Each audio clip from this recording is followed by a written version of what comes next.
ছেলেরা তোমাদেরকে আলাদা বলি, বাবা এশার নামাজ পড়লা না, ফজরের নামাজও পড়ো না, এই অবস্থায় রাত্রে শুইতে শুইতে মোবাইল দেখতে দেখতে নারী ছবি, উলঙ্গ নাচ গান দেখতে দেখতে যে ঘুমায় গেলা, শরীর তো বীর্যপাত হইছে হারাম দৃশ্য দেখলে, তো শরীরটাও তো না পাক, সেজদাও দিলা না, নামাজও পড়লাম। আমার বাপ, যদি রাত আর ভোর না হয়, যদি আর ঘুম না ভাঙে, যদি একটা বোমার আঘাতে তুমি উড়ে যাও, কি হবে তোমার? ইনসাফ করে তোমার মৃত্যুটা কিসের উপরে হলো? তোমার আখিরি আমল কি হলো যে যার কপালে একটা সেজদা নেই, যার শরীর নাপাক, যার শেষ আমল হইল নারী, মোবাইলের অস্থির দৃশ্য, এই অবস্থায় তোমার মৃত্যু হলো। ফিলিস্তিনের এই মজলুম মুসলমান কাউকে কি বলে কয়ে মৃত্যু হয়েছে কারো? অতএব দয়া করে ভাবতে শিখো। আমি নওজওয়ানের জন্য আলাদা ফিকির করি, জিন্দিগির এটা মিশন, এই জন্য একটু বেশি বলি। অর্থ হলো আমি চাই যুবকের পরিবর্তন, মুসলমানের ছেলেরা বদলাবে ইনশাআল্লাহ। ইনশাআল্লাহ আল্লাহ তাআলা আমাদেরকে 3টা আমল দিছে, এই কথাটাই হলো শেষ। এই আয়াতগুলো পড়ছি শুধু সংক্ষেপে কথাটা বলার জন্য, বিস্তারিত তাফসীর করার জন্য। আল্লাহ আমাদেরকে 3টা আমল দিছে।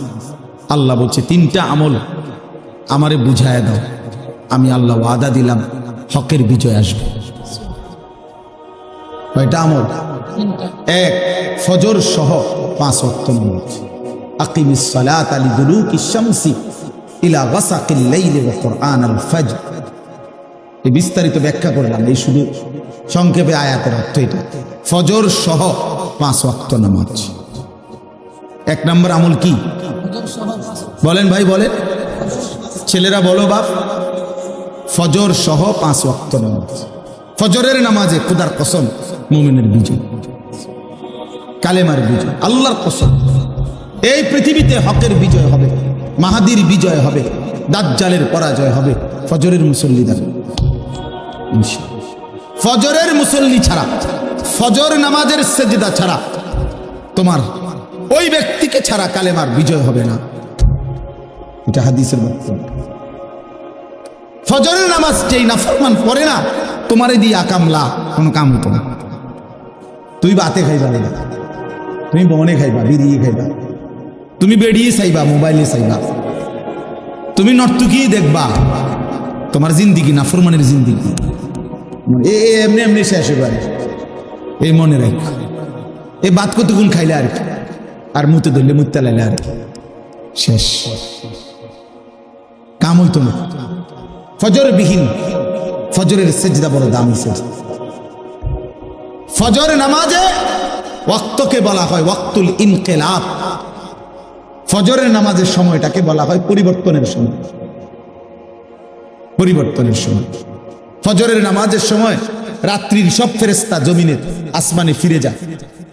দিনে যে সমস্ত ফেরেশতা আল্লাহর জমিনে কোটি কোটি দায়িত্ব পালন করে, ওরা নাইমা আসে ফজরের ওয়াক্ত। এই ডিউটি চেঞ্জ হয়। তো যারা ফিরে যায় সারা রাত ডিউটি করে ফেরেশতা, ওরা ফজরের নামাজ জামাতে পড়ে।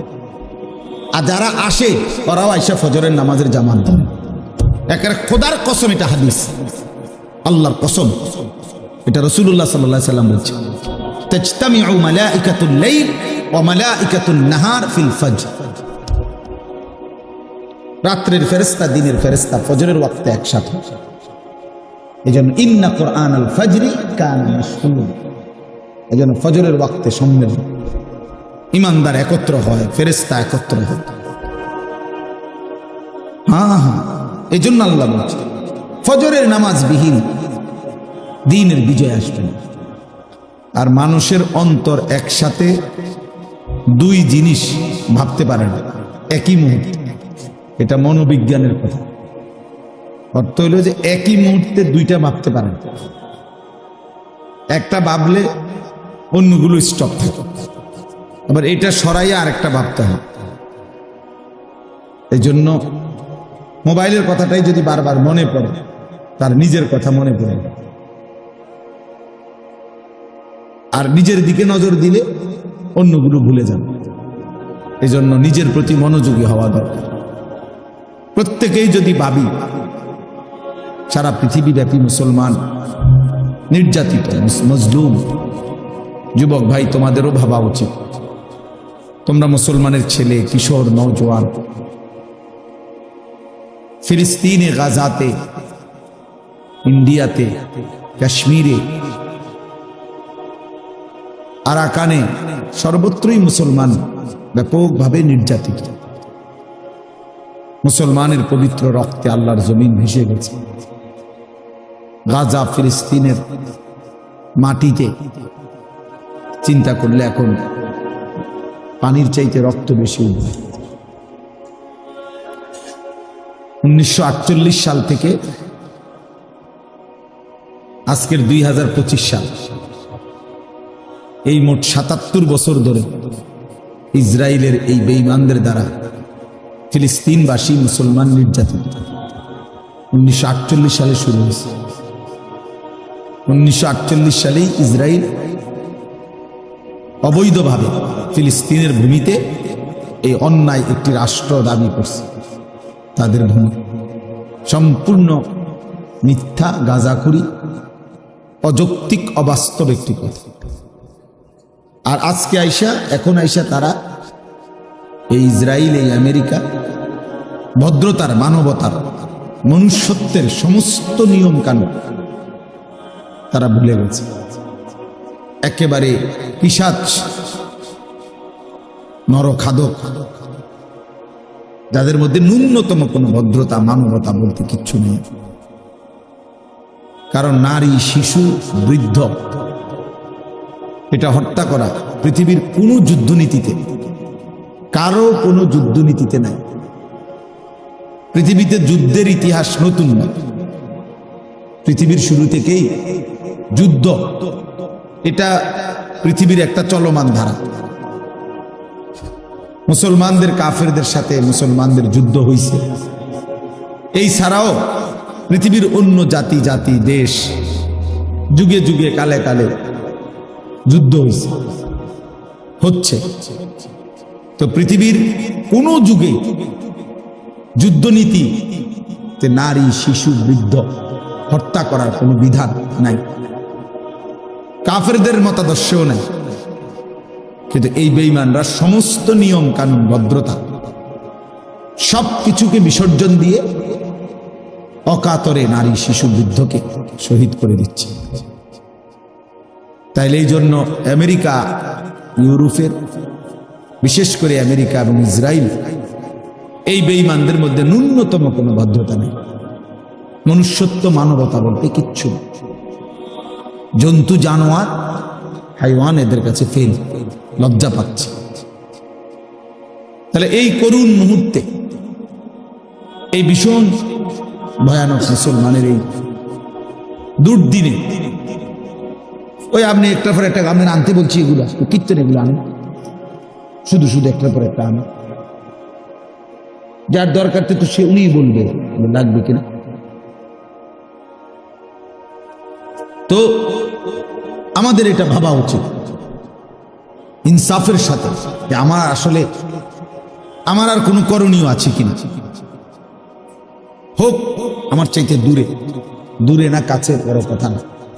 আল্লাহ নবী সাল্লাল্লাহু আলাইহি ওয়াসাল্লাম হাদিসের মধ্যে স্পষ্ট বলছেন, আল মুসলিমুনা কা জাসাদিন ওয়াহিদ, সারা পৃথিবীর মুসলমান এক দেহের মতো। দেহের একটি অঙ্গে কাঁটা বিঁধলে, আঘাত লাগলে সারা দেহেই ব্যথা অনুভব হয়। এটা একটু পর পর আওয়াজ, এটা ফট করে বলে, কি আওয়াজ মিয়া? তো একটি দেহের একটা কাঁটা বিঁধলেও সারা দেহে ব্যথা অনুভব হয়। আল্লাহ নবী সাল্লাল্লাহু আলাইহি ওয়াসাল্লাম বলছেন, মুসলমানও ঠিক এমন। পৃথিবীর কোনো এক প্রান্তে একজন মুসলমান নির্যাতিত হলে আমার দেহে ব্যথা লাগবে, উঠবে, আফসোস হবে, এটা ঈমানের দাবি। এটা কিসের দাবি? এটা আমার ইসলামের দাবি, এটা আমার মুমিনের দাবি। অতএব আমার ইমানের পরীক্ষা এটাও একটা, যে আমার কলিজার ভিতরে ইমান আছে কিনা এটার একটা প্রমাণ। মজলুমের প্রতি আমার কোনো ব্যথা আছে কিনা। ইমানদার যেখানেই নির্যাতিত হোক, আমার দিলের মধ্যে কোনো আফসোস আসে কিনা, যাহা আমি আর কি করতে পারি। কারো কাছে জিজ্ঞাসা করা, কোনো আলেমকে বলা, হুজুর আমার আর কি করার আছে, আমি কি করতে পারি ভাই। এদ্দুর যদি বিবেক অনুভূতি না জাগে তো আমার ইমান কোথায়। আজকে তোমরা অনেক কিশোর নওজোয়ান ছেলে, পৃথিবীর মুসলমানদের কোনো অত্যাচার, কোনো জুলুম তোমাদের জিন্দিগির মধ্যে কোনো পরিবর্তন করে না। তোমরা অনেক ছেলে ভাবতেছ এই তোমাদের এই রং তামাশার এই জিন্দিগি, নিজের মতো করে সাজতেছ, নিজের পছন্দ মতো চুল রাখতেছ, নিজের মতো করে নারী, ছবি, মোবাইল, অশ্লীল দৃশ্য, নিজের মতো করে চলতেছ, খাইতেছ, ঘুমাইতেছ। কোথায় আল্লাহ, কোথায় রাসূল? 5 ওয়াক্ত নামাজের কোনো ধার ধারণা, মালিকের কাছে যে এক ফোঁটা চোখের পানি ফেলবা এই বিবেকটাও তোমাদের অনেকের নাই। তুমি যে একটা সেজদা দিবা আল্লাহকে, আর আল্লাহকে বলবা মাওলা এমন রাগ হইলেন কেন, কেন এমন রাগ করলেন? যারা কালেমাওয়ালা, যারা আপনারে ডাকে, যারা আপনাকে ডাকে, আপনি তাদের উপরে এভাবে রক্ত ঝরছে, আপনি তো দেখছেন। 6 বছরের ছোট্ট মেয়ে বাচ্চা, গাজা ফিলিস্তিনের ছোট্ট মেয়ে বাচ্চা সাক্ষাৎকার দিছে। মেয়ে বলতেছে, বোমার আঘাতে আমি বেহুশ হয়ে গেছি, হুঁশ আসার পরে আমি দেখলাম আমার ডান হাতটা আমার সাথে নেই, আমার হাত কোথায় উড়ে গেছে আমি জানি না, আমি আর আমার হাতটা খুঁজে পাচ্ছি না। প্রিয় ভাই, কল্পনা করো তোমার ছোট বোন যদি এমন আয়সা বলে যে ভাইয়া খেলতে গিয়ে আমি এখন আয়সা দেখি আমার হাতটা নাই। এক বাচ্চা তো এটা বলতে পারে যে আমার খেলনা পাচ্ছি না, আমার একটা জুতা পাইতেছি না, বাচ্চারা এগুলো বলে। কিন্তু এক মুসলমানের বাচ্চা মেয়ে বলতেছে আমি আমার হাতটাই খুঁজে পাচ্ছি। পাখির মতো বোমার আঘাতে, জীবন্ত মুসলমান বোমার আঘাতে পাখির মতো শূন্যে উড়ে এরপর শরীরটা টুকরা টুকরা হয়ে আছে। তাইলে দোস্ত আমার, বন্ধু আমার, ইনসাফের সাথে যদি সামান্যতম ঈমান থাকে, যদি আল্লাহকে চিনে থাকো, তাহলে ইনসাফের সাথে ভাবা উচিত। বিশেষ করে তোমরা নওজোয়ান, প্রিয় ভাই, প্রিয় ছেলেরা আমার, মনে রাখো বাপ, এক মানুষের হায়াতের মূল সময় তার যৌবন। কোরআনুল কারীমে আল্লাহ তাআলা শিশুকালকে বলছে দুর্বল, দফ। আবার কোরআনে আল্লাহ বৃদ্ধকালকেও বলছে দুর্বল, দফ। শুধু আল্লাহ যৌবন কালকে বলছে কুওয়া, শক্তি। কোরআন শরীফের স্পষ্ট আয়াত, আল্লাহুল্লাযী খালাকাকুম মিন দুআফিন। আল্লাহ বলেন আল্লাহ তোমাদেরকে সৃষ্টি করেছেন দুর্বল অবস্থা। সুম্মা জাআলা মিন বাদি দুআফিন কুওয়া। অতঃপর আল্লাহ তাআলা তোমাদের সেই দুর্বল দেহে দিয়েছেন কুওয়া, শক্তি। সুম্মা জাআলা মিন বাদি কুওয়াতিন দুআফান ওয়া শাইবা। কিছুদিন পরে সেই আল্লাহই তোমাদের সেই শক্তি সামর্থ্য শরীরে আবার দিয়েছেন দুর্বল এবং বৃদ্ধ অবস্থা। ইয়াখলুকু মা ইয়াশা। তুমি বুঝবা এটাই যে আল্লাহ যেভাবে ইচ্ছা এভাবে সৃষ্টি করতে পারে। যে হাত ছোট্ট দুর্বল ছিল, সেই হাত যৌবনে সবল, ওই হাতটাই আবার বৃদ্ধকালে দুর্বল। একই হাত, হাত বদলায় না। হাত বদলাইছিল কোনো? তাহলে দোস্ত আমার, আল্লাহ তাআলা বলছে শক্তি, কুওয়াত, এটা শুধুই যৌবন। তাহলে কিছু করলে যৌবনকাল, গড়লে যৌবনকাল, বরবাদ হইলেও যৌবনকালে, নষ্ট হইলেও যৌবন, কাজে লাগাইলেও এই সময়টা, নষ্ট করে দিলেও এই হায়াতটা। বহু বৃদ্ধ মানুষ দোস্ত আমার, তুমি দেখো পৃথিবীতে বহু বৃদ্ধ মানুষ আফসুস করে, আহা যদি আমি যৌবনকালে আরেকটু ইবাদত করতাম। মন চায় অনেকের অনেক বন্দিগি করতে বয়সকালে, কিন্তু শরীরে আর কুলায় না, স্বাস্থ্যে আর কুলায় না। আজকে আমরা 5 ভাই, দেখো আমাদের 5 ভাই আমরা এখন আয় উপার্জন করি। আলহামদুলিল্লাহ আমাদের 5 ভাই এখন সামর্থ্যবান, আল্লাহর দয়া। এখন আমরা 5 ভাই ইচ্ছা করলে আমার মারে প্রত্যেক মাসে আল্লাহর ঘরে নিতে পারি, টাকা আছে আমাদের কাছে। কিন্তু মা এই পরিমাণ অসুস্থ যে মার যাওয়ার মতো সক্ষমতা নেই, কিন্তু সামর্থ্য আছে আমার। আমি চাইলে মারে প্রতি মাসে নিতে পারবো, কিন্তু মার বয়স 75 বছরের বেশি, মার আর সেই সামর্থ্য। 2019 সালে আমার আম্মা আমার সাথে শেষ উমরায় গেছিল আল্লাহর ঘরে। আমার মনে আছে, মা শেষ আমরা মদিনার থেকে ফেরত আসছি। এই মদিনা যেদিন আসমু, নবী সাল্লাল্লাহু আলাইহি সাল্লামের রওজা মুবারকের উপরে যে সবুজ গম্বুজ, মা দূরের থেকে তাকায়া কাঁদতেছিল, এমন কান্দা। আমি মারে হাতে ধরে বলছি, আইয়ের না হইছে তো, কই না হাফুত, আমি একটু দাঁড়ায়, আমার মন বলতেছে আমি আর কোনদিন আইতে পারতাম, আর কোনদিন ফুত আমি মনে হয় আইতে পারতাম না। আর মা যাইতে পারেনি, এই শেষ, এই শেষ। তাইলে দোস্ত আমার, বন্ধু আমার, যদি কবরে চলে যাও তো কবরেই চলে গেল, আর যদি বৃদ্ধ হও তো খোদার কসম এই রাতগুলোর কথা, এই দিনগুলোর কথা মনে করো। কি পরিমাণ সময় মোবাইল টিপতে টিপতে শেষ করে দিছে, কি পরিমাণ সময় নারী দেখতে দেখতে, ছবি দেখতে দেখতে শেষ করে দিছে। 365 দিনের 1 বছর এমন অনেক ছেলে তোমরা আছো যাদের কপালে কোনোদিন খোদার 1টি বছরে ফজরের নামাজ সেজদা জোটে না। এত বড় দুর্ভাগা মুসলমান কেমনে হবে? এত বড় বদনসিব কেমনে হবে? 1টি বছরে কোনোদিন জানো না ফজরের ওয়াক্ত হয় কখন? মুসলমান এত মন্দ কপাল হয় কেন? এমন নির্মম, এমন পাষাণ এই মুসলমান হয় কেন? এই জন্য বললাম আমাদের ভাবা উচিত ইনসাফের সাথে। এটা গুরুত্বপূর্ণ কথা, মনে রাখবেন চাচারাও বাবারাও। 77 বছর ধরে ফিলিস্তিন নির্যাতিত, 78 বছর কাশ্মীর সংখ্যাগরিষ্ঠ মুসলমানের একটি প্রদেশ ইন্ডিয়ার সীমানায়। এই 78 বছর ইন্ডিয়ার হিন্দু বেঈমানদের দ্বারা কাশ্মীরের মুসলমান নির্যাতিত। 61 বছর ধরে 1964 সাল থেকে রোহিঙ্গা মুসলমানরা এই বৌদ্ধদের দ্বারা নির্যাতিত।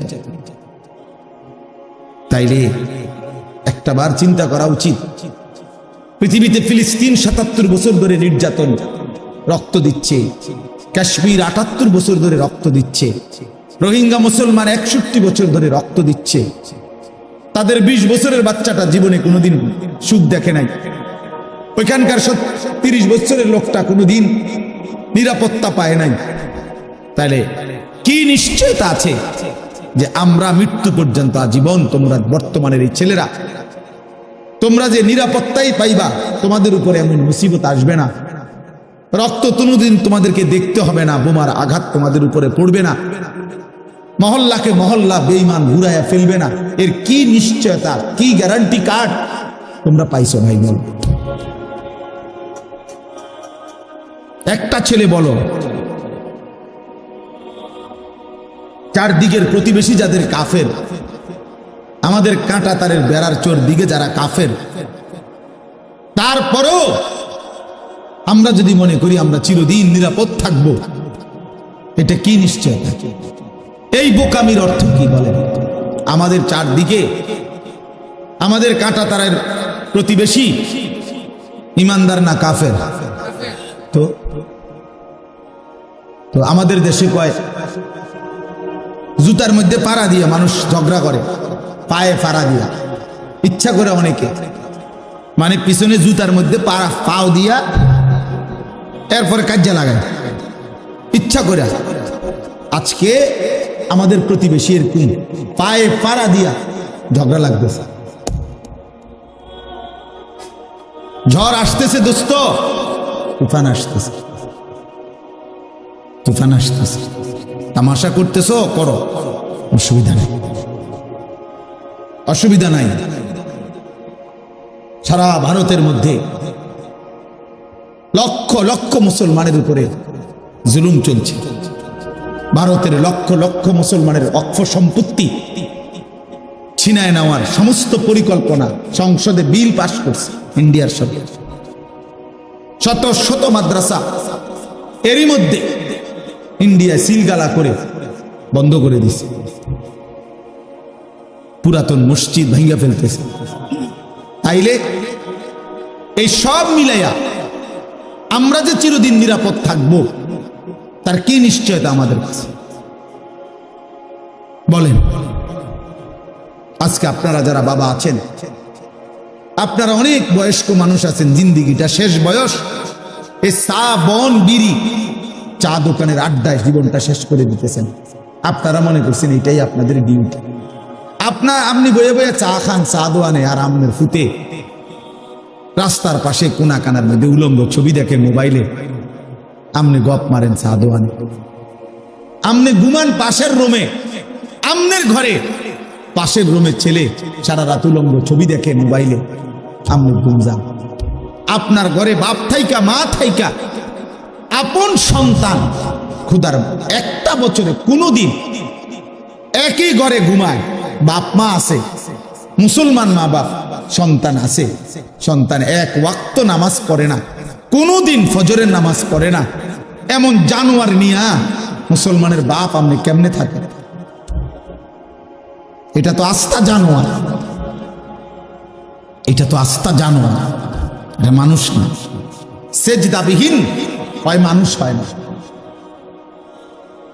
সেজদাবিহীন ব্যক্তি মানুষ হয় না, এটা জানোয়ার হয়,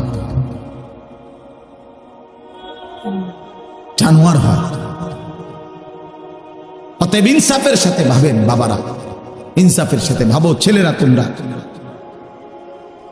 আমরা আমাদের মুসিবত টেনে আনতেছি। শুধু ফিলিস্তিনে মুসলমান নির্যাতিত হবে, তুমি হবা না, এটা আল্লাহ বলে দেয় নাই। শুধু কাশ্মীরে মুসলমান জুলুমের শিকার হবে, তুমি হবা না, এটা আল্লাহ বলে দেয় নাই।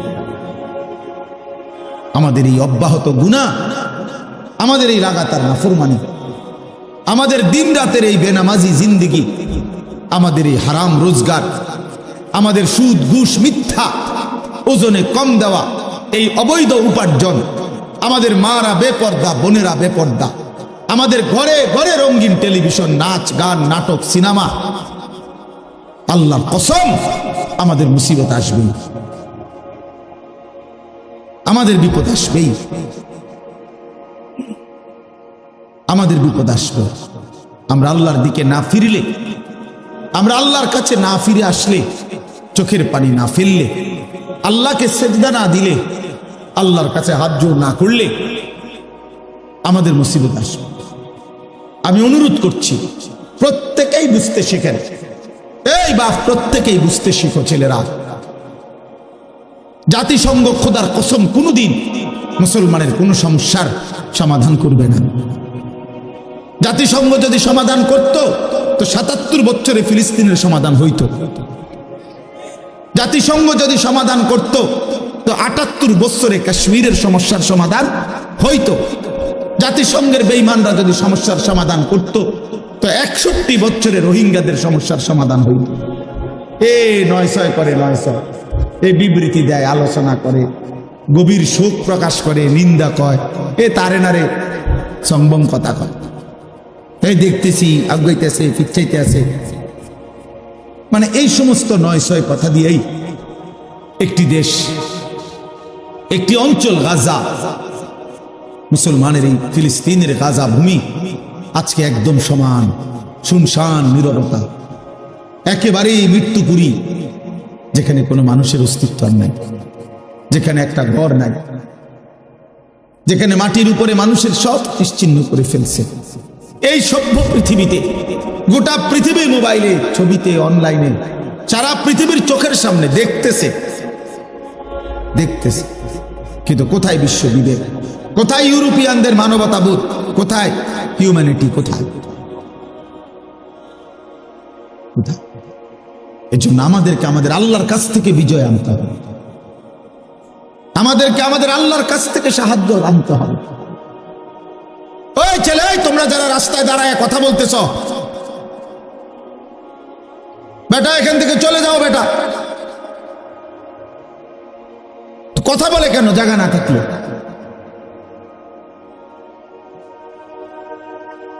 কথা বলো কেন মিয়া?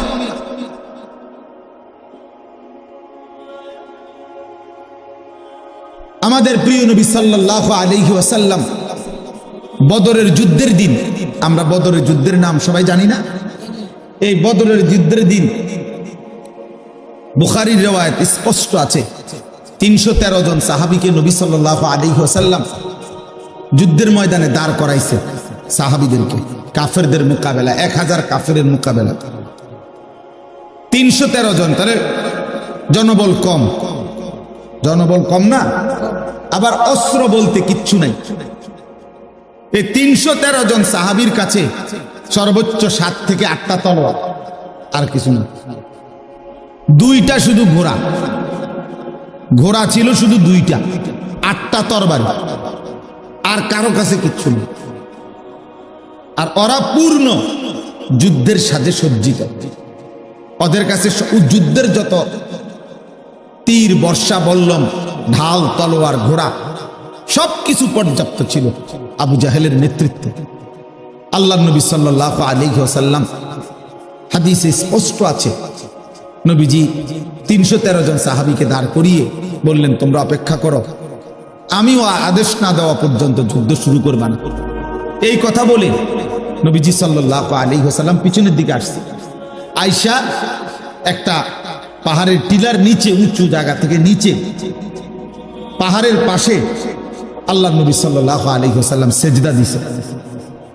সেজদা দিয়ে নবী অঝরে কাঁদতে শুরু করছে, চোখের পানি অঝরে ফেলে আল্লাহ নবী সাল্লাল্লাহু আলাইহি ওয়াসাল্লাম একটা কথা শুধু আল্লাহকে বারবার বলছে, আল্লাহ তোমার জাতের কসম, মাওলা তোমার ইজ্জতের কসম করছি, আমার এই ছোট্ট দল গত মক্কার 13 বছর, মদিনার আজকে 6 মাসের বেশি, আমার এই 13.5 বছরের দিবা রাত্রির দাওয়াত মেহনতের এই পুঁজি আমার এই 313 জন সাহাবী, আমার আর নাই। আমার এইটুকু পুঁজি নিয়া আমি দাঁড়াইছি মাওলা। আজকে যদি এই কাফেরদের মোকাবেলায় আপনি আমার এই ছোট্ট কাফেলাকে, ইন তুহলিক হাযিহিল ইসাবা, আপনি যদি আমার এই ছোট্ট কাফেলাকে আজকে শেষ করে দেন, তো লান তুবাদা ফিল আরদ, আল্লাহ মনে রাখেন আপনার জমিনে আর আপনার গোলামি করবে, আপনার সেজদা দিবে এমন লোক আর হবে না।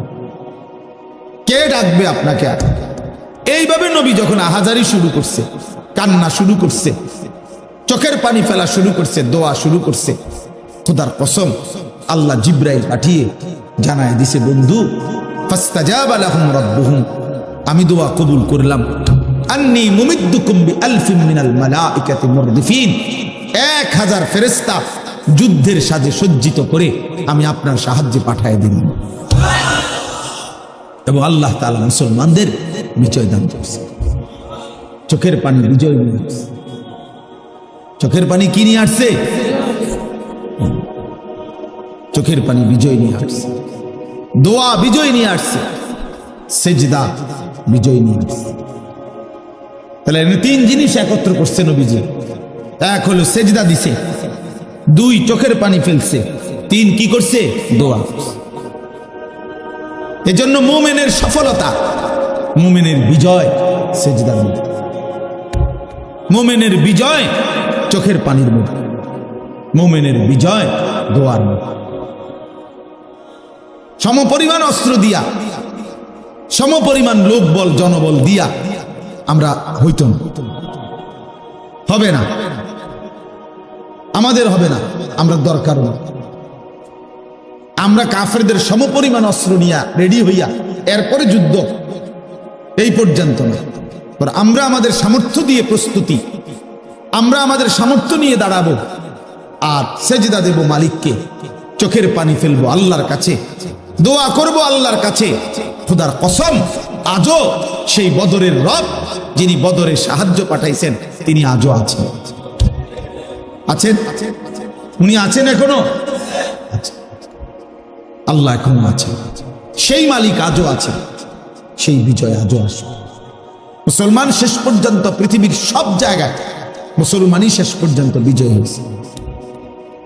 শেষ পর্যন্ত আফগানিস্তানে শেষ পর্যন্ত মুসলমানই বিজয় হয়েছে, সিরিয়াতে শেষ পর্যন্ত মুসলমানই বিজয় হয়েছে, বসনিয়া, চেচনিয়া, হার্জেগোভিনা, এই রাশিয়ার অঞ্চলগুলোতে কত রক্ত, কত জুলুম হয়েছে মুসলমানদের উপরে। এই লম্বা সারা রাত করতে হবে, শেষ পর্যন্ত বিজয় মুসলমানের হয়েছে। দোস্ত, পৃথিবীর কোন আমলে 1450 বছরে পৃথিবীতে চূড়ান্ত ভাবে, এটা হলো আমাদের সুখের কথা, এটা যে এই 1450 বছরে পৃথিবীর কোন জায়গায় মুসলমান চিরতরে নিশ্চিহ্ন হয়নি, হবে ইনশাআল্লাহ, চিরতরে নিশ্চিহ্ন হয় না। এই রক্ত ঝরতে ঝরতে, জুলুম শিকার হতে হতে একদিন বিজয় মুসলমানদেরই জুটছে। আজকেও এটা নিশ্চিত। আমি তো প্রত্যেক দিন বলি, যদি কোনোদিন শুনেন যে ফিলিস্তিনের আর একজন মুসলমানও বেঁচে নাই, খোদার কসম, তবু ইয়াকিন রাখবেন বিজয় মুসলমানের হবে, বিজয় ফিলিস্তিনের হবে, হবেই হবে। ইসরায়েলের কুত্তারা হেরেই যাবে, আমেরিকার বেঈমান হেরেই যাবে ইনশাআল্লাহ।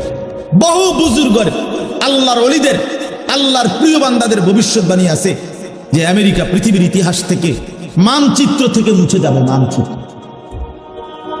বিশ্ব মানচিত্র থেকে মুছে যাবে ইনশাআল্লাহ। একদিন পৃথিবীবাসী ভুলে যাবে আমেরিকার অস্তিত্ব, আমেরিকার দাপট, রোম পারস্যের অস্তিত্ব। সেই ক্ষমতাধরদের আজকে দাপট পৃথিবীতে নাই।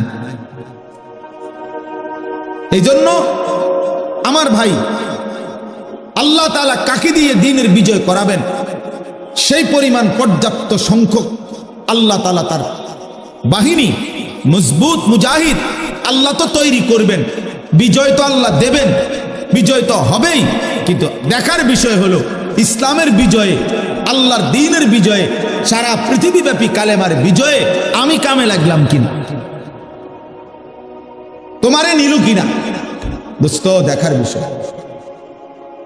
আল্লাহ যদি বলে নাফরমান, তোরে আমি নেব না, যা তুই নারীয়ে দেখ, ছবিয়ে দেখ, উলঙ্গ দৃশ্যই দেখ, জিনা ব্যভিচারের দৃশ্য দেখ, তুই মদে চল, সুদ খা, ঘুষ খা, তুই তোর বেড়ি লইয়েই থাক, তুই নাটক সিনেমা নিয়েই থাক, তুই নর্তকী নিয়েই থাক, তুই টেলিভিশন নিয়েই থাক, তুই তোর অসভ্য এই নাফরমান জিন্দিগি নিয়েই থাকো, আমার লাগবে না তোরে।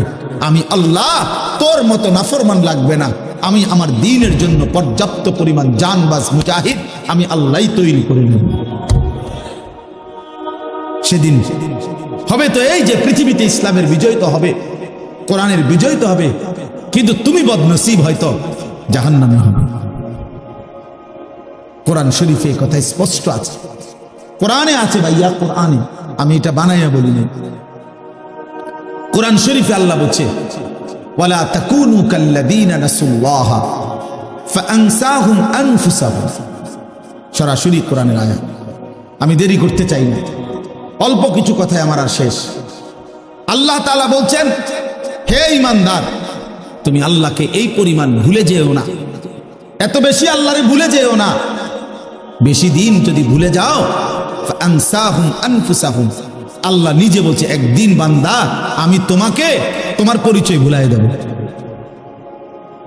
আমরা অনেক সময় কথার প্রসঙ্গে বলি, বেড়া এমন ফিডাফিট তোর বাপের নাম ভুলাই দেবো, বেড়া মানুষে বলে না, বেড়া তোর 14 গোষ্ঠীর নাম ভুলাই দেবো, বেড়া।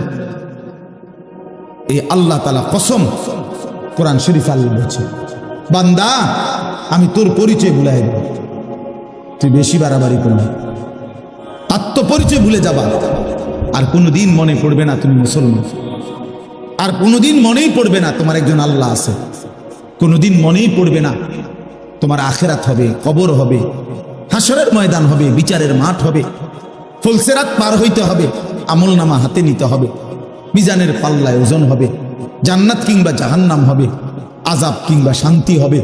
এই কথাগুলোই টোটাল ফাআনসাহুম আনফুসাহুম আই আখিরাতাহুম, আখিরাত ভুলাই দেব বান্দা। যে যা, জানোয়ারের যেমন কোনো আখিরাত নাই, কুত্তা বিলার যেমন কোনো আখিরাত নাই, জন্তু জানোয়ারের যেমন কোনো আখিরাত নাই, তুইও খা, ঘুমা, ফুর্তি কর, যা মন চায় খা, ঘুম যা, পেশাব পায়খানা কর, যৌন চাহিদা পূরণ কর। এটুকুই যদি জীবন শেষ পর্যন্ত হয়, প্রিয় যুবক একজন হইলেও ভাইব, বন্ধু আমার, তোমারও গরম লাগতেছে, আমারও গরমে কষ্ট হইতেছে, একজন যুবক, একজন, আমি একজনের আশায় আছি, আমি দুইজনের আশা করি, তিনজনের আশা করি। আমি একটা স্বপ্ন নিয়ে চলি, আমার একটা নেশা আছে, স্বপ্ন আছে। আমি আশা করি এই 100, 200, 500 যুবকের সামনে অল্প অল্প করে যা বলি, হতে পারে কোনোখান থেকে একজন, কোনোখান থেকে দুইজন আল্লাহর দিকে ফিরবে। একদিন এই ফেরত আসা সেজদাওয়ালা যুবক দিয়ে কালেমার বিজয় হবে ইনশাআল্লাহ। দেখো বাপ, দেখো ইনশাআল্লাহ। তুমি কামে লাগবে না আর কি, হয়তো ঠিকই তোমার সমাজ থেকেই ইমানদার বের হবে, তোমার সমাজ থেকেই সাহসী যুবক বের হবে, তোমার সমাজ থেকেই মর্দে মুজাহিদ বের হবে, আল্লাহর জন্য জানবাজ সিপাহী বের হবে ইনশাআল্লাহ। তো এই জন্য বললাম এটা জরুরি বিষয়, আমাদের এটা ভাবা দরকার, আমাদের এটা ভাবা দরকার। আমরা যদি আল্লাহর দিকে ফিরে আসি, আমরা যদি আমাদের আল্লাহর সাথে সম্পর্ক রাখি, আমরা যদি আল্লাহকে সেজদা করি, আল্লাহর গোলামি করি, তাইলে আমাদের বিজয় আসবে। তো আল্লাহ তাআলা বলছে, বান্দা আমার এমন নাফরমানি করো না, আমি তোমার আত্মপরিচয় ভুলাই দেব, তোমার আর মনেই পড়বে না কোনোদিন। এই 4টা জিনিস মনে রাখেন, এটা হলো খানা, পেশাব পায়খানা, ঘুম আর যৌন চাহিদা পূরণ, লজ্জাস্থানের চাহিদা পূরণ। এই 4টা যদি কারো জীবন হয়, তো মনে রাখতে হবে এই জীবন জানোয়ারের জীবন, এই জীবন কুত্তার জীবন। কারণ এই কুকুর বিড়ালও খায়, ঘুমায়, পেশাব পায়খানা করে, আর কুকুর বিড়ালেরও যৌন চাহিদা পূরণ হয়। এই জন্য কুত্তারও বাচ্চা হয়, বিড়ালেরও বাচ্চা হয়, গরু ছাগলেরও বাচ্চা হয় বেটা।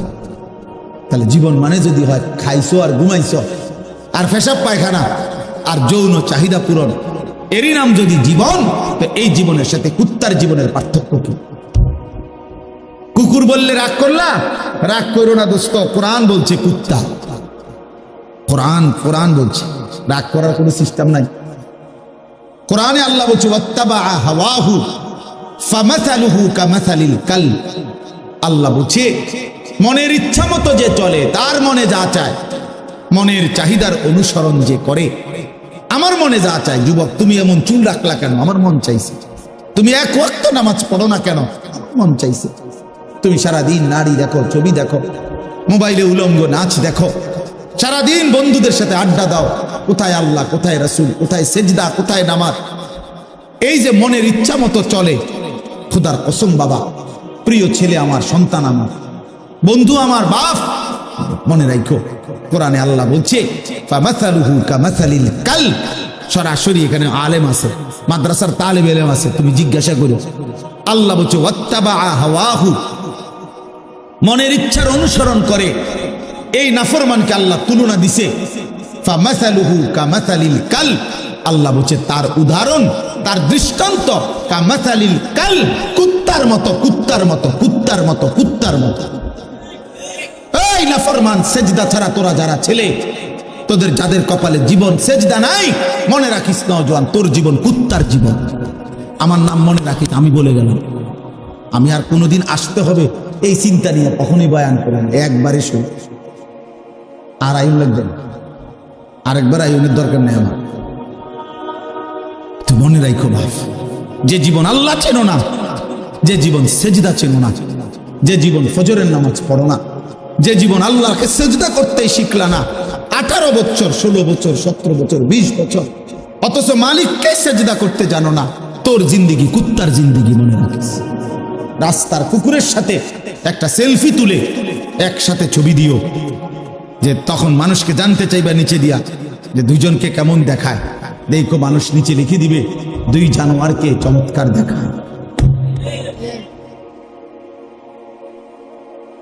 দুই জানোয়ার বরাবর, কারণ ওই জানোয়ারও সেজদা দেয় না, এই জানোয়ারও কি দেয় না, দুই জানোয়ার কি বরাবর।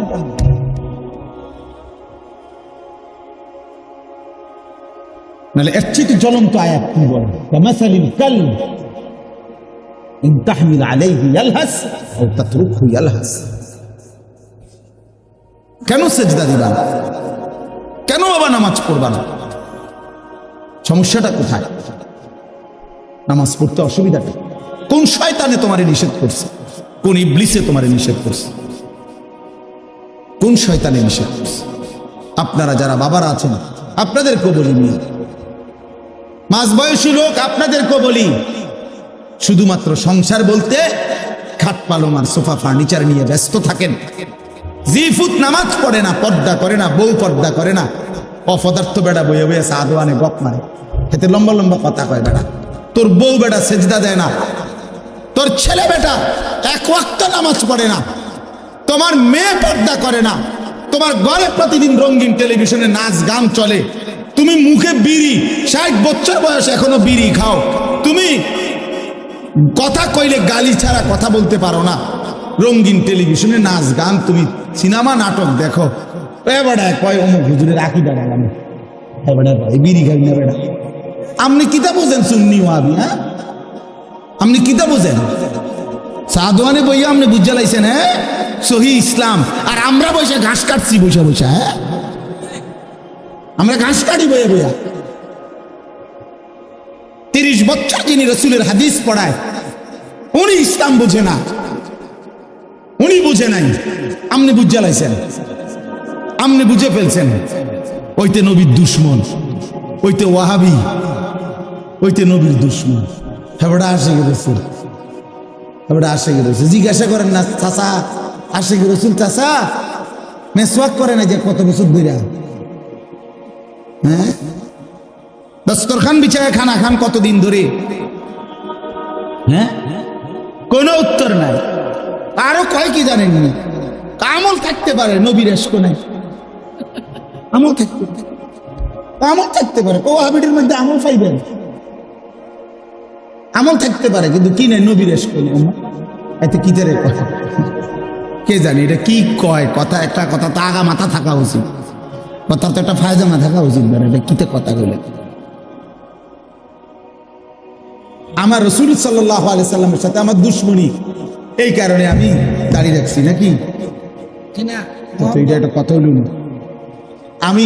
আমি আজীবন মেসওয়াক করলাম এই কারণে যে আমি নবীর দুশমন, এই কারণে। এটা বুঝি একটা কথা, এটা বুঝিয়ে 10 জনের একটা মেল বইলে মিটিং এ বলে কথাটা কি করেন যাবো চলবো তো, এটা কোনো কথা হইল না, এটা গাছ জোরে কথা কইলে। এই জন্য বুঝা উচিত, বাপ বুঝা উচিত। ওলামায়ে দেওবন্দ, কওমি মাদ্রাসার ওলামায়ে কেরাম আখিরাতের ব্যাপারে উম্মতকে কখনোই আলহামদুলিল্লাহ ধোঁকা দেয় না, ধোঁকা দেয় না, কোনদিনও আমরা ধোঁকা দেয় নাই। এই পৃথিবী দেখছে, এই আসমান সাক্ষী, এই জমিন সাক্ষী, এই পৃথিবী বারবার আমরা প্রমাণ দিয়েছি, এই সূর্য চন্দ্র সাক্ষী আছে। হাসরের ময়দানে ইনশাআল্লাহ ফয়সালা হবে কে নবীর দুশমন আর কে নবীর আশিক, কে নবীর আশিক। হ্যাঁ হ্যাঁ, এটা প্রমাণ হবে ইনশাআল্লাহ, এটা প্রমাণ হবে, এটা প্রমাণ হবে। রাসূল সাল্লাল্লাহু আলাইহি সাল্লামের ইজ্জতের জন্য, দ্বীনের জন্য কার কুরবানি কতটুকু, এটা আমলনামাতে লেখা আছে। হাসরের ময়দানে এটা প্রকাশ হবে ইনশাআল্লাহ, ইনশাআল্লাহ, ইনশাআল্লাহ। এজন্য দোস্ত অনুরোধ করছি, ছেলেরা, বাবারা প্রত্যেকেই নিজের দিকে নজর দেন, স্ত্রী সন্তানের দিকে নজর দেন, ঈমান আমলের দিকে নজর দেন। খাট পালং আর সোফা ফার্নিচার দিয়ে আপনার জীবনের সার্থকতা না। সেজদা, বন্দিগি, গোলামি, ছেলের নামাজ, মেয়ের পর্দা, স্ত্রীর পর্দা, সংসারে সবাই কোরআন পড়ে, আল্লাহকে সেজদা করে, নামাজ পড়ে, এইটা আপনার জীবনের মুসলমান হিসাবে সফলতা। সফলতা। আমাদের বর্তমান জাতীয় মসজিদের খতিব সাহেব যিনি হযরত মাওলানা আব্দুল মালিক সাহেব দামাত বারাকাতুহুমুল আলিয়া, হযরত বলছেন আরব দেশে এক ব্যক্তির সাথে ওনার একবার দেখা হয়েছে, একজন ইঞ্জিনিয়ার। উনি বলছে যে হুজুর, বিগত 70 বছর যাবত আমাদের ফ্যামিলির নারী পুরুষ ছেলে মেয়ে প্রত্যেকেই হাফেজে কোরআন। এটা বলার মতো একটা কি সফলতা। আমাদের শেখুল হাদিস আল্লামা আজিজুল হক রহমাতুল্লাহ আলাইহি, এই আজকে যার সন্তান, সারা পৃথিবীর ইমানদারের সাহসের প্রতীক যিনি, আমাদের শেখুল হাদিস ইবনে শেখুল হাদিস আল্লামা মামুনুল হক দামাত বারাকাতুহুম, যিনি দাঁড়াইলে মিছিল হয়, যিনি কথা বললে বাঘের গর্জন হয়, যিনি হুঙ্কার ছাড়লে সমুদ্রের মতো ঢেউ উঠে যায়, সেই সিংহ শার্দুল আল্লামা মামুনুল হক সাহেব সহ তার ফ্যামিলির সবাই হাফেজে কোরআন, ছেলে মেয়ে নারী পুরুষ সব আপনি জিজ্ঞাসা করেন। এটা বলার বিষয়, এটা বলার বিষয়, এটা গৌরবের বিষয়। সেজদা আমার ফ্যামিলির অহংকার, তেলাওয়াত আমার ফ্যামিলির অহংকার, পর্দা আমার ঘরের অহংকার। আমি মুসলমান, আমরা মুসলমান, বলার কিছু হলেই যা। কাঠ কীর্তেন দেখান, সোফা দেখান কীর্তেন, বিল্ডিং দেখান কীর্তেন, টাইলস দেখান কীর্তেন, মিয়া এটি তো কাফের বেঈমানের কাছেও আছে, আছে না মিয়া? এ তো নাস্তিক মুরতাদের কাছেও আছে, আমাদের চাইতে বেশি আছে মিয়া। টাইলস করা বাড়ি, এটাকে একটা গৌরবের কিত আছে। টাইলসের মধ্যে তো মানুষের মুতেও, পেশাবখানা বাথরুমে টাইলসের মধ্যে মুতে না, তো টাইলস এটা একবারে বেড়াগেটির কিতা। টাইলস কি স্বর্ণ দিয়ে নি বানাইছে? তো মাটি দিয়ে বানাইছে আর কি। টাইলস কি দিয়ে বানায়? মাটি দিয়ে বানায়। এটার মধ্যে বড়াই করার কি আছে? আমরা একটা টাইলস এলা ঘর করছি। আমার একবার একজনে বলছে, হুজুর আল্লাহ রহমতে 60টা রুম ওলা একটা ঘর করছি, ভিতরে 2টা বাথরুম, বাথরুম দিয়েও টাইলস। আমি বললাম আল্লাহু আকবার। চাচা আমনের কপাল, চাচা আল্লাহ দিছে আমনের, আমনের বাপ দাদা 14 গোষ্ঠী আগে মাটিতে পেশাব করতো, এখন আল্লাহর রহমতে আমনের জিভুত নাতি নাতি লইয়া টাইলসে মতেন। কত বড় নিয়ামত আমনের জীবনে, আর আছে কি? এরপরে মরে গেলেই তো শান্তি। আপনি টাইলসে মুছছেন তো, নাহলে এটা কীর্তন করলেন? এটা যে বাথরুমটি শুদ্ধ টাইলস, মানে এটা কি? তা এটা কেন বললেন? কর না, এটা কি হুড়াঙ্গিরি শুনাইলেন? সফলতা শুনাইল, এটা সফলতা হইল? কি শুনাইলেন? তো যে কীর্তন করেন তারা 3 জন বিদেশ, তো কিছে বিদেশ? হ্যাঁ, আল্লাহর রহমতে তারা একজন ইটালি, তো কিছে? ইটালি হলে কি? ইটালি হওয়া জীবনের সৌভাগ্য। হ্যাঁ, আপনার যদি 1 ফুট ইটালি থাকলে ভাগ্য হয়, তো ইটালি যারা জন্ম নিছে, কথা কয় না, যারা জন্মসূত্রে ইটালি থাকে, যারা বাপ দাদা 14 গোষ্ঠী ইটালি, হেরা তো সান কপাল। তারা তো মনে পুরাটা কপাল, আর না কোনাই মুখ কোনাই। তারা কি কপালের, আল্লাহ কি ভাগ্যটা তারা। তারা তো ইটালি জন্মই নিছে, অথচ তারা তো বেঈমান। বেঈমান না? তারা খ্রিস্টান না? তারা কাফের না? তো ইটালি সৌভাগ্য হলো কেন? এক মুমিনের কাছে তো মদিনা সৌভাগ্য হবে, এক মুমিনের কাছে কাবার কালো গিলাফ হবে সৌভাগ্য। 60 বছরে 3 ফুটের 6 ফুটের বিদেশের টাকা জমাইছে বড়া। 60 বছরের ভিতরে 4টা মাইয়া বিয়া দিছে। 60 বছরে বিল্ডিং এর 60 লাখ টাকা ব্যবস্থা হয়েছে। কতটি জমি কিনতে পারছে, সব কিছুর ব্যবস্থা করতে পারছে। কিন্তু নাফরমান বুড়া মিয়ার 60 বছরে হজ্জের টাকার জমা। হজ আর কপালে জোটে না, মদিনা কপালে জোটে না, আল্লাহর ঘর বাবা জোটে না। যাইলাম হইলে হুজুর মনে তো তারা 3 জনরে বিদেশ ফাড়াইছি, যদি তারা আল্লাহ আল্লাহ করে ফাড়াইতো, আলাপ গপ মারে, গপ মারে, বুঝছেন? খামখেয়ালি আর কি, খামখেয়ালি। হজ কি একটা খামখেয়ালি ইবাদত? হজ একটি ফরজ ইবাদত। আল্লাহ নবী সাল্লাল্লাহু আলাইহি ওয়াসাল্লাম বলেন, সামর্থ্য হওয়ার পরেও যারা হজ না করে মারা গেল, খোদার কসম নবী বলছে, আমি জানি না সে কি ইহুদি মরলো না খ্রিস্টান মরলো, সে মুসলমান মরলো না এটা নিশ্চিত, বাকি ইহুদি হয়ে মরলো না খ্রিস্টান হয়ে মরলো আমি রাসূল জানি না। তো তারে যদি রাসূলে না চিনে তো বাঘ চিনবো কে? আসলে বলেন না, তিনি যদি না চিনে, তিনি যদি বলে উম্মত তুমি কেন আমি চিনলাম না, তো সুপারিশ করবে কে? আপনার আব্বা? আপনার বাপেরই সুপারিশ করবে তখন। খেয়াল করা দরকার। দিন আমার ইসলাম, কোরআন, এর মধ্যে আমাদের ইজ্জত। আমরা হাসলেও মরে যাব, কাঁদলেও মরে যাব। বন্ধু আমার সুখে থাকলেও মৃত্যু হয়, দুঃখে থাকলেও মৃত্যু হয়। এই জন্য রাত গভীরে আমার অনুরোধ বাবাদের কাছে, চাচাদের কাছে, ছেলেরা তোমাদের কাছে, আমরা আল্লাহর দিকে ফেরা দরকার। ছেলেরা তোমাদেরকে আলাদা বলি, বাবা এশার নামাজ পড়লা না, ফজরের নামাজও পড়ো না, এই অবস্থায় রাত্রে শুইতে শুইতে মোবাইল দেখতে দেখতে নারী ছবি, উলঙ্গ নাচ গান দেখতে দেখতে যে ঘুমায় গেলা, শরীর তো বীর্যপাত হইছে হারাম দৃশ্য দেখলে, তো শরীরটাও তো নাপাক, সেজদাও দিলা না, নামাজও পড়লাম। আমার বাপ যদি এই রাত আর ভোর না হয়, যদি আর ঘুম না ভাঙ্গে, যদি একটা বোমার আঘাতে তুমি উড়ে যাও, কি হবে তোমার? ইনসাফ করে দাও, তোমার মৃত্যুটা কিসের উপরে হলো? তোমার আখিরি আমল কি হলো যে যার কপালে একটা সেজদা নেই, যার শরীর নাপাক, যার শেষ আমল হলো নারী, মোবাইলের অস্থির দৃশ্য, এই অবস্থায় তোমার মৃত্যু হলো। ফিলিস্তিনের এই মজলুম মুসলমান কাউকে কি বলে কই মৃত্যু হয়েছে কারো? অতএব দয়া করে ভাবতে শিখো। আমি নওজওয়ানের জন্য আলাদা ফিকির করি, জিন্দিগির একটা মিশন, এই জন্য একটু বেশি বলি। অর্থ হলো আমি চাই যুবকের পরিবর্তন, মুসলমানের ছেলেরা বদলাবে ইনশাআল্লাহ। ইনশাআল্লাহ আল্লাহ তাআলা আমাদেরকে 3টা আমল দিছে, এই কথাটাই আমার শেষ। এই আয়াতগুলো পড়ছি এই শুধু সংক্ষেপে কথাটা বলার জন্য, বিস্তারিত তাফসীর করার জন্য। আল্লাহ আমাদেরকে 3টা আমল দিছে। আল্লাহ বলছে 3টা আমল আমারে বুঝায় দাও, আমি আল্লাহ ওয়াদা দিলাম হকের বিজয় আসবে। কয়টা আমল? 1, ফজর সহ 5 ওয়াক্ত নামাজ। আকিমিস সালাতা লিদুলুকিশ শামসি ইলা গাসাকিল লাইলি ওয়া কুরআনাল ফাজর। এই বিস্তারিত ব্যাখ্যা করলাম, এই শুধু সংক্ষেপে আয়াতের অর্থ এটা। ফজর সহ 5 ওয়াক্ত নামাজ। 1 নম্বর আমল কি বলেন ভাই, বলেন ছেলেরা, বলো বাপ। ফজর সহ 5 ওয়াক্ত নামাজ। ফজরের নামাজে খোদার কসম মুমিনের বিজয়, কালেমার বিজয়, আল্লাহর কসম।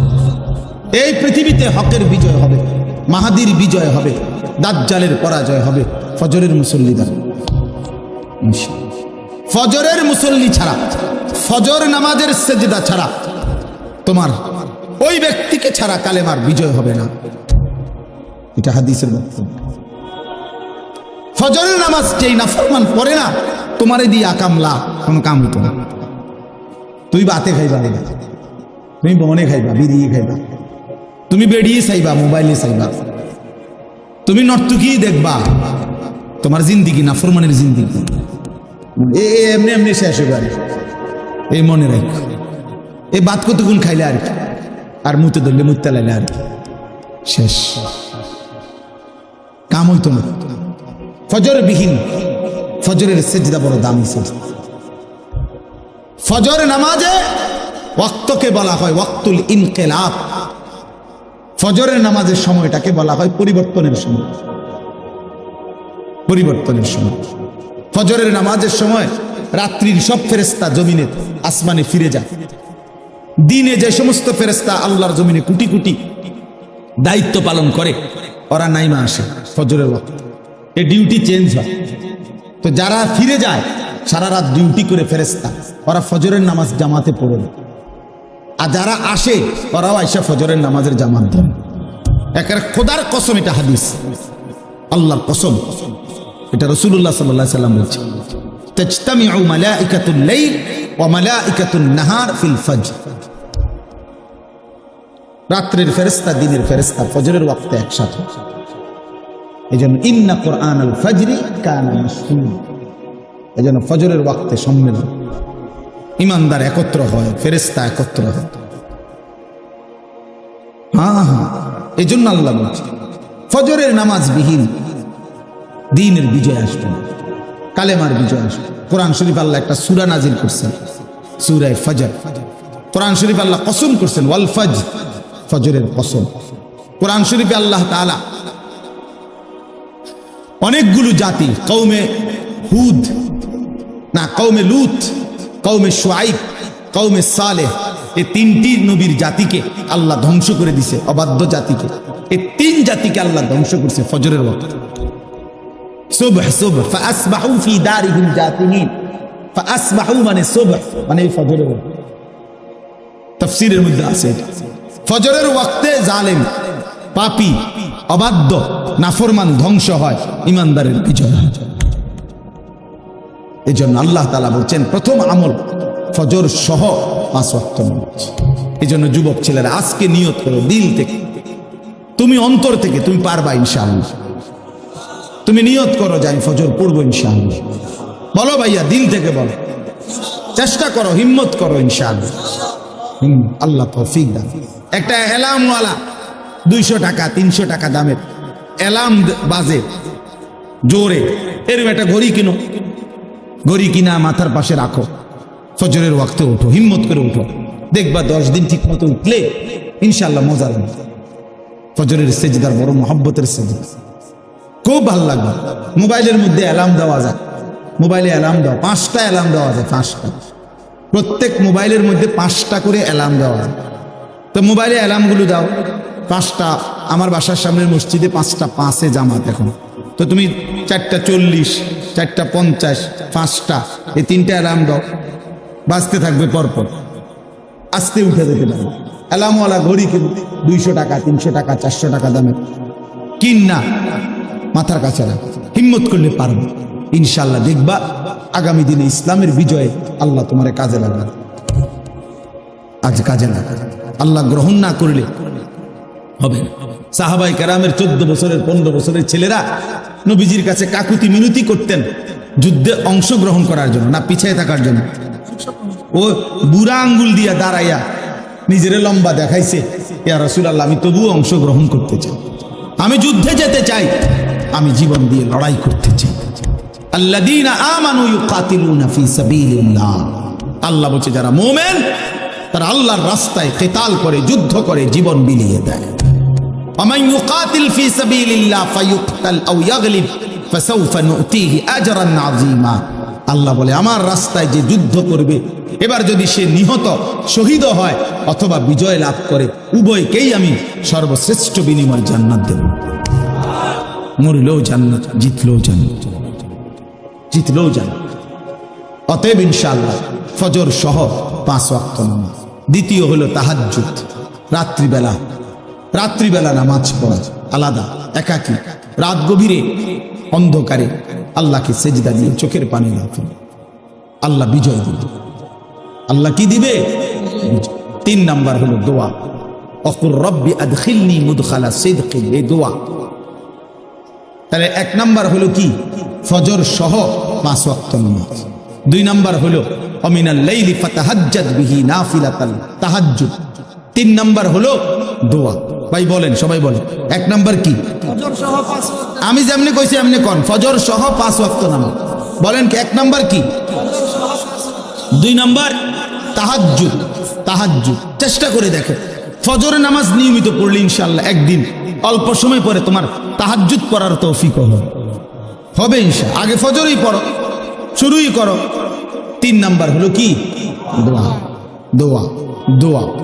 তাইলে রাত্রি গভীরে চোখের পানি ফেলো, আল্লাহকে বলো মাওলা কেন নারাজ হইলেন মাওলা, এভাবে মুসলমান শহীদ হয়ে যাচ্ছে মাওলা, আপনি নারাজ হলেন কেন মাওলা আমাদের উপরে, আপনি রাগ করেন না। সেদিন মার্চ ফর গাজা আমাদের বাংলাদেশে শনিবার দিন যে মিছিল হয়েছে, আমরাও গেছি আলহামদুলিল্লাহ। এই সারা বাংলাদেশের লক্ষ লক্ষ মুসলমান, ওইখানে এক পিচ্ছি মেয়ে দেখাইছে যে ওই মেয়েটা অজরে কাঁদছে যে ওরা তো ঈদের দিনও একটু নিরাপত্তা পেল না, বাচ্চাগুলো ঈদের দিনও মরলো, এই কথা বলে বলে বাচ্চাটা খুব কাঁদতেছিল। আমাদের এই মিছিল, আমাদের এই বিক্ষোভ, আমাদের এই প্রতিবাদ ইসরায়েলের, আমেরিকার ওদের পর্যন্ত গায়ে লাগছে এবং ওরা ওদের সংবাদ মাধ্যমে এটা রিপোর্ট করছে। হ্যাঁ হ্যাঁ, এবং লিখছে সরাসরি ইসরায়েলে, ওই বেঈমানরা নিজেদের পত্রিকায় লিখছে বাংলাদেশের এই প্রতিবাদের মধ্যে নেতানিয়াহু এবং ট্রাম্প, ওই বুড়া শয়তান, এই দুই শয়তানের গালে যে জুতা মারছে বাংলাদেশের মানুষ, ছবিতে এইটা তারা দেখাইছে, ওখানে তারাই ছবি দেখাইছে। হ্যাঁ, সারা পৃথিবী আলহামদুলিল্লাহ আমাদের এই প্রতিবাদে তোলপাড় হয়েছে, আলহামদুলিল্লাহ। এই জন্য ভাইয়া আমাদের চোখের পানি, আমাদের সেজদা, আমাদের দোয়া, আমাদের রাত্রি গভীরের কান্না, এরপরে এ কয়টা হলো আমল বলেন না কেন? এর পরের আয়াত, মানে এই 3 আয়াত হলো 78, 79, 80 সূরা বনী ইসরাঈল। এর পরের আয়াত হলো 81। এর পরের আয়াতের মধ্যেই আল্লাহ পাক রব্বুল আলামিন বলছে ওয়াকুল জাআল হক ওয়া যাহাকাল বাতিল। দেখছেন? মানে এই 3 আমল বুঝায় দেন। এরপরে আল্লাহ বলছে ওয়াকুল, হে নবী আপনি এবার বলেন, এই 3 আমল ঠিক মতো বুঝা দিছে তো? তো দিলে আপনি বলে দেন জাআল হক, হকের বিজয় হয়ে গেল, ওয়া যাহাকাল বাতিল, বাতিলের পরাজয় হলো। আমি হকের বিজয় দেব, চোখের পানি দেখলে আমি বিজয় দেব, আমি ফজরের সেজদা দেখলে বিজয় দেব, আমি রাত্রি গভীরের কান্না দেখলে বিজয় দেব, আমি দোয়া দেখলে বিজয় দেব। ওই যে উদাহরণ দিছি মনে আছেনি কোন যুদ্ধের বলেন না? ওইখানে আল্লাহ ফেরেশতার সাহায্য পাঠাইছে কখন? এই 3 জিনিস নবী জমা দিছে আল্লাহ, সেজদা দিছে, চোখের পানি ফেলছে, দোয়া করছে। মালিক বলছে দোস্ত ঠিক আছে, আপনার দায়িত্ব আদায় হলো, এবার আমার সাহায্য আসতেছে। অতএব বন্ধু আমার, এই আমার কথা শেষ। আমি অনুরোধ করছি ছেলেরা, তোমরা ইয়াকিন করো, বাবা আপনারাও ইয়াকিন করবেন যে, আবারও বলছি যে ইনশাআল্লাহ যদি কোনোদিন শোনেন যে ফিলিস্তিনের মধ্যে আর একজন মুসলমানও বেঁচে নাই, তবুও ইয়াকিন রাখবেন, খোদার কসম কলিজা দিয়া এটা বিশ্বাস করবেন যে বিজয় মুসলমানের হবে। জিতবেই ফিলিস্তিন, জিতবেই ফিলিস্তিন, হারবেই ইসরাইল। বলেন জিতবে কে? ফিলিস্তিন। সবাই বলেন, আবার বলেন, আবার বলেন, জোরসে বলেন, জিতবে কে? হারবে কে? হারবে কে? হারবে কে? জিতবে কে? সবাই বলেন, সবাই বলেন, আরো জোরে, জোর হলো না, সবাই বলো, দাঁড়িয়ে বলো, সবাই দাঁড়াও, জোরসে বলো, আরো জোরে, জোর হলো না, যুবক বলো, বৃদ্ধ বলো, নারী বলো, শিশু বলো, বাচ্চা বলো, আরো বলো, জোরসে বলো, বলো না রে, বলো না রে, যুদ্ধ হবে, লড়াই হবে, বিজয় হবে ইনশাআল্লাহ। ডানে কে, বামে কে, সামনে কে, পিছনে কে, তুমি কে, আমি কে, সে কে, we are, you are, I am, ইনশাআল্লাহ। সাবিলুনা সাবিলুনা, আল জিহাদ আল জিহাদ, তরিকুনা তরিকুনা, আপোষ না জিহাদ, আপোষ না জিহাদ, আপোষ না জিহাদ, ইসরায়েল না ফিলিস্তিন, আমেরিকা না ফিলিস্তিন। মাশাআল্লাহ, আল্লাহ তৌফিক দান করেন, আল্লাহ সবাইকে কবুল করে নেন। আজকের এই মাহফিল, এই ইন্তজামের মধ্যে আল্লাহ তাআলা বরকত দান করেন। সুবহানাল্লাহি ওয়া বিহামদিহি, সুবহানাকাল্লাহুম্মা বিহামদিকা। কোন কথা আছে? হ্যাঁ বলো। আশহাদু আল্লা ইলাহা ইল্লাল্লাহ।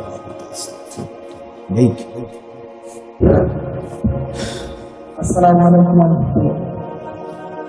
আলহামদুলিল্লাহ, আমরা এই আবহাওয়ার সত্ত্বেও আলহামদুলিল্লাহ আমরা এই মাহফিলটা চালিয়ে নিতে পারছি। এর জন্য আমরা সকলে অন্তর থেকে বলি আলহামদুলিল্লাহ।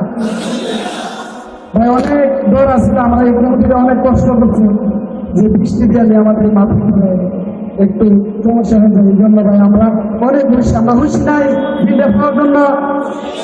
যাক ভাই, আমরা এই মাহফিলটা করতে আমাদের কমিটিরা অনেক পরিশ্রম, অনেক টাকা পয়সা দিয়ে আমাদের এই মাহফিলকে সাহায্য সহযোগিতা করে।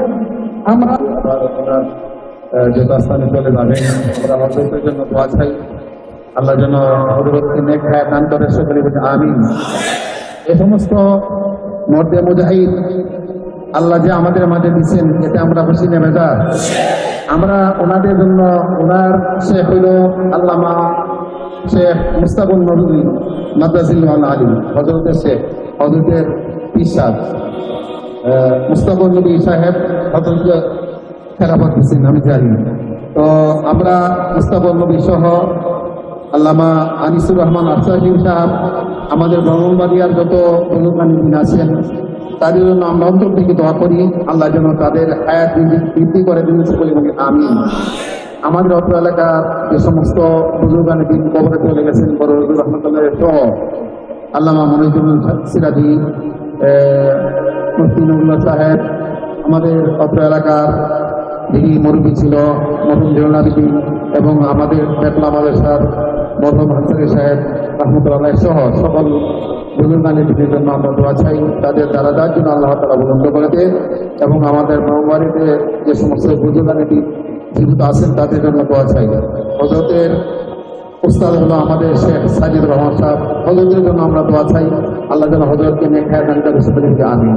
এখন হযরতে আমাদের জন্য এবং অত্র এলাকার সকল মুদ্দেগারের জন্য দোয়া করবেন, আল্লাহ যেন সকল মুদ্দেগানকে আজকের মাহফিলকে ওসিলা করে আল্লাহ তাদের কবর আযাব মাফ করে দেয়, সকলে আমিন। এবং দোয়া হয়ে গেল।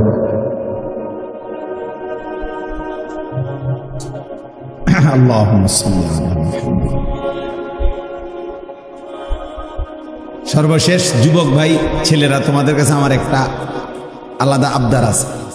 আবদারটা হইল, প্রত্যেকেই তোমরা নিজ খরচে 10 টাকা, 100 টাকা, 50 টাকা দিয়ে হলো মার্কিন এবং ইসরায়েলি পণ্যের যে তালিকাওয়ালা রঙিন কাগজগুলো আছে, বিভিন্ন জায়গায় পাওয়া যায়, সংগ্রহ করে করে প্রতিটা ঘরে ঘরে মুসলমানের প্রত্যেকটা ছোট বড় বাচ্চার হাতে, মহিলাদের হাতে, পর্দার আড়ালে, দোকানদারদের হাতে তুলে দিব। তুমি আবদার করবা যে তোমার পক্ষ থেকে তুমি 10টা হ্যান্ডবিলে দাও, দিয়া বলবা যে ভাই, মা বা বাবা, বাচ্চাদেরকে বলবা, ছোট ভাই, এইগুলা মিলাইবা তোমাদের পণ্যের সাথে, মার্কিন এবং ইসরায়েলি পণ্য যেটা যেটা, ওটার মধ্যে থুতু মারবা, থুতু। এই জন্য সবাই মিলে আমাদের এটা প্রতিবাদের অংশ। হ্যাঁ, এই জন্য আমরা যদি সবাই এটা গণহারে আমরা দায়িত্ব পালন করি, ইনশাআল্লাহ বরকত হবে। বেঈমানের কোমর ভাঙ্গা যাবে। ইয়াহুদিরা খুব কৃপণ জাতি, ওদের লস, ওরা কলজা সুদ্ধা চালাই দেবে। ওরা তো আখেরাত নাই, ওরা তো শুধু টাকাটাই আছে। দুনিয়া যখন কিছু লসে পড়ে যাবে, তো আখেরাতও নাই, তো ক্ষতিগ্রস্ত হবে, কলজা সুদ্ধা ভাঙ্গা যাবে। এই জন্য ইনশাআল্লাহ আমার 7 বছরের বাচ্চা ছেলে আছে, হুজুর ওই একটা এরকম কাগজের কাছে আছে, এটা তোষকের তলে রাখছে, বাসাত কিছু আনলেই ও দৌড় দিয়ে কাগজটা এটা দেখবে। এই তেরে এখান থেকে পোস্টমর্টেম ছাড়া কোনো মাল ব্যবহার করার অনুমতি নেই বাসা। আমি কিছুদিন আগে আবার এক ডাক্তার সাহেব একটা ফ্লাক্স দিচ্ছে আমার, আমি বাসায় আইনা রাখছি, ওই কাগজটা আইনা মিলাই দেখছে ফ্লাক্সটার মধ্যে এটা ইউনিলিভার কোম্পানির ফ্লাক্স। এই দৌড় যাবো, আমি আপাতত হালাই দাও, তুমি এটা মার্কিন পণ্য, আমেরিকান পণ্য। অর্থাৎ বাচ্চাদের কলিজার ভিতরে এটা বুঝাইতে হবে, ইসরায়েল আমাদের দুশ্মন, ফিলিস্তিন আমার হৃদয়। আমি প্রতিদিন আলহামদুলিল্লাহ, আমার 3 বছরের 3.5 বছরের মেয়ে ছোট্ট আছে, ওরে আমি একবার হইলে ওইটা বলি, আব্বু কও ফিলিস্তিন, ফিলিস্তিন কও। আলহামদুলিল্লাহ ডেলি বলি, আব্বু বলো ফিলিস্তিন, যেন আমার মাসুম সন্তান ফিলিস্তিনকে ভুলে না যায়। আমি চাই আমি যুদ্ধ করব, যদি মালিক আমাকে হায়াত না দেয় আমার সন্তান যুদ্ধ করবে। এই জন্য এটা প্রতিবাদের অংশ হিসাবে মার্কিন এবং ইসরায়েলি পণ্য বর্জনের এই কাগজ আমরা ঘরে ঘরে পৌঁছাবো ইনশাআল্লাহ।